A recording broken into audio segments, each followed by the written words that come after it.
السلام علیکم ناظرین، آپ دیکھتے ہیں ہم سوشل ایشوز کے حوالے سے بات کرتے ہیں اور ہمارے معاشرے میں ہونے والے جو مسائل ہیں ان پہ ہم اکثر بحث کرتے ہیں اور آپ لوگوں تک پہنچاتے ہیں۔ آج بھی ایک معاشرے کی ایسی بیٹی میرے ساتھ موجود ہے جو کہ اپنے مسائل کی وجہ سے کافی پریشان ہے، تو آئیے ان کے جو مسائل ہیں وہ جانتے ہیں۔ السلام علیکم۔ وعلیکم السلام۔ اچھا، مجھے بتائیے گا کیا مسئلے مسائل، کیا پریشانیاں ہیں جن کی وجہ سے آپ پریشان ہیں؟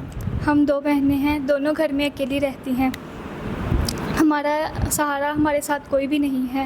میرے والد وفات پا چکے ہیں، نہ میرا کوئی بھائی ہے، اور ہمارے معاشرے میں ایسے لوگ ہیں جو جس معاشرے میں ہم رہتے ہیں وہ معاشرے میں ہمیں ذلیل کرتے ہیں۔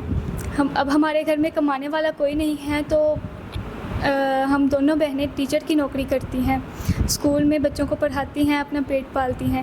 ہمارا گھر سے نکلنا بہت مشکل ہے، لیکن پھر بھی ہمیں اپنے اس معاشرے میں رہنے کے لیے، جینے کے لیے، زندہ رہنے کے لیے کام کرنا پڑتا ہے۔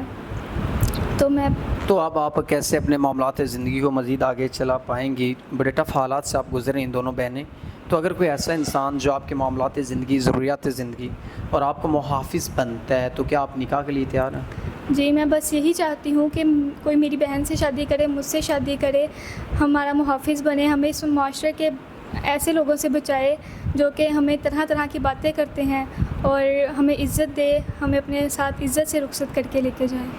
ناظرین، یہ بہن چاہتی ہیں کوئی ان کو عزت سے رکھے، ان کے معاملات زندگی اور ضروریات زندگی دونوں کو اچھے طریقے سے سمجھے، تو یہ نکاح کے لیے تیار ہیں۔ تو ہم امید کرتے ہیں کہ ایک انسان ان سے نکاح کر کے ان کا محافظ بنے گا اور ان کو اس معاشرے میں عزت دے گا۔ تو اسی کے ساتھ اپنے میزبان نواب احمد کو دیں اجازت۔ خدا حافظ۔